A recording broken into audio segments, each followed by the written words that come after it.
از کشورهای منطقه آمدند. ایران تهران. دخترم مشکل کلیه داره. اول رفتیم ترکیه و اونجا تعریف پزشکان ایرانی رو شنیدیم، برای همین اومدیم ایران. میگویند به تیغ پزشکان ایرانی اعتماد دارند. جرمنی ما راحت پسرم تو آلمانه و میتونم آلمان برم، ولی من ایران انتخاب کردم. از ابزار جراحی در دست این پزشک تا دستگاه‌های پیشرفته درمانی در اینجا کاملا ایرانی است. محصولات مورد نیاز اتاق عمل رو شرکت‌های ما تولید می‌کنن در بخش ICU، CCU و تختای ویژن.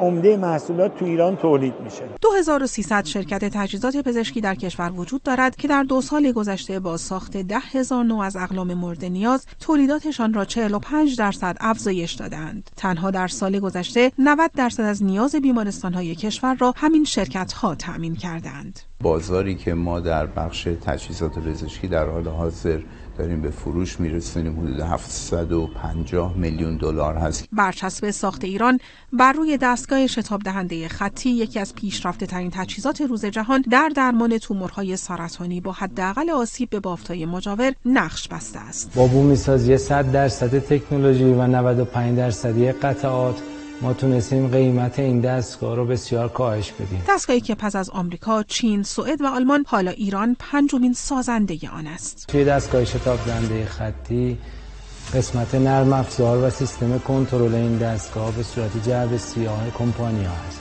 یعنی ما هر چقدر هم پول بدیم امکان انتقال تکنولوژی برای ما وجود نداره. اسپکت یا دستگاه تصویربرداری پزشکی هسته‌ای که از فناوری‌های بسیار پیشرفته در جهان است و در تشخیص و شناسایی ضایعات سرطان و گرفتگی عروق قلب با تصاویر فوق‌العاده و وضوح بالا کاربرد بسیار مهمی دارد، حالا در ایران تولید می‌شود. با تکیه بر تخصص جوانان ایرانی تونسته کلیه محصولات پزشکی هسته‌ای رو طراحی و تولید کنه. دستگاهی که در جهان با وجود ایران تنها 6 کشور سازنده دارد. تولید دستگاه CT اسکن 16 اسلایس هم از دستاوردهای مهمی است که تاکنون بیش از 40 دستگاه از آن تحویل وزارت بهداشت شده است. به جرئت میتونم خدمتتون بگم که ما به باشگاه تولید کنندگان قطعات CT اسکن دنیا پیوستیم. تولید ایمپلنت‌ها یا کاشتنی‌های شخصی سازی شده از دستاوردهای دیگر متخصصان کشورمان است که برای هر بیمار به صورت سفارشی بر اساس ساختار بدنی و یا آسیب منحصر به فرد به کمک پرینتر سه‌بعدی طراحی و ساخته می‌شود.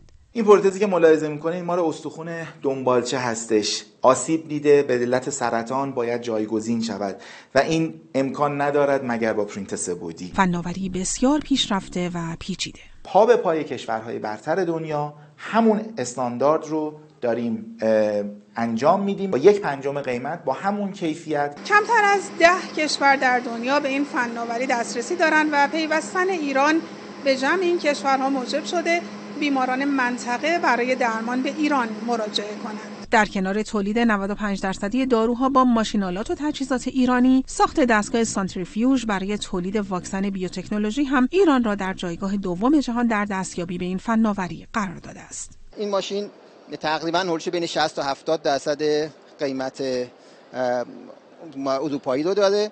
علاوه بر اینکه خب شرکت‌های اروپایی ممانعت می‌کنن از تامین این برای ایران، به همین دلیل هم هست که داخل ایران تا حالا نیامده.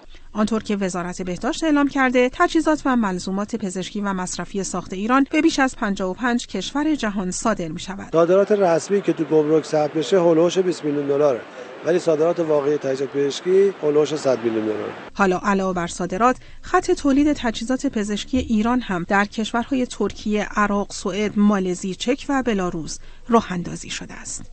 مریم بیکپور، خبرگزاری صدا و سیما.